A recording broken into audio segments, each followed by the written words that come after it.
Ada hadiah sebesar $5.000 untuk membunuh seorang polisi biasa, $20.000 untuk seorang inspektur, dan $50.000 untuk membunuh seorang kepala polisi. Jika para penyerang tewas selama misi tersebut, keluarga mereka akan diberikan asuransi sebesar $20.000.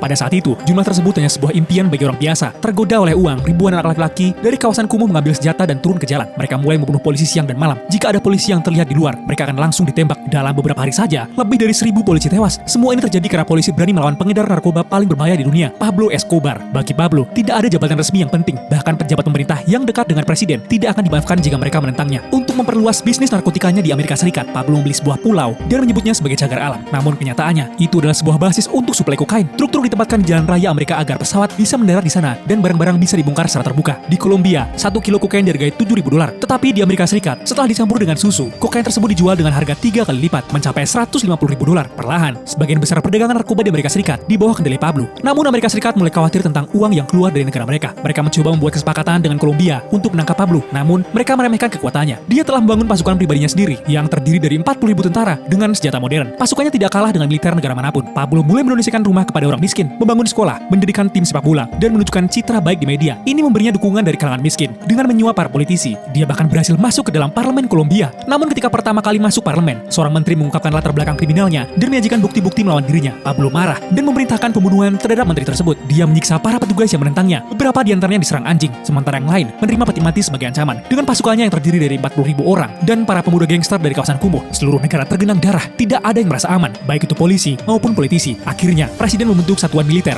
dan bergabung dengan AS untuk melancarkan operasi melawan Pablo. Siapa saja yang tertangkap mendukung Pablo akan ditembak mati di tempat. Mayat mereka digantung di pinggir jalan untuk menebarkan rasa takut. Perlahan, senjata dan barang-barang milik Pablo disita. Rekan-rekannya dibunuh. Dia bersembunyi. Namun meskipun begitu, dia mulai menanam bom. Banyak nyawa hilang dan dia lebih dianggap sebagai teroris daripada seorang bos mafia.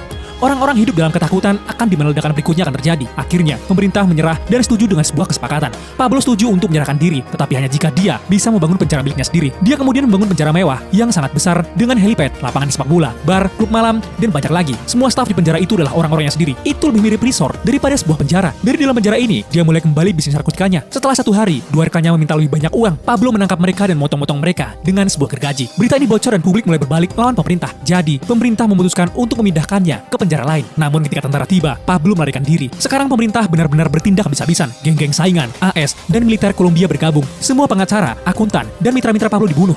Orang-orangnya sendiri mulai berbalik untuk menyelamatkan diri mereka. Pablo kini benar-benar sendirian. Pemerintah menangkap keluarganya. Dia tidak punya pilihan lain selain menghubungi istrinya. Dan melalui panggilan itu, tentara melacak lokasinya. Mereka mengepung tempat persembunyiannya. Pablo melihat anaknya untuk terakhir kalinya dan memilih untuk melawan. Begitu dia melepaskan tembakan pertamanya, tentara membalas tembakan. Pablo ditembak mati. Dan dengan itu, pemerintahan terornya akan berakhir. Yeay.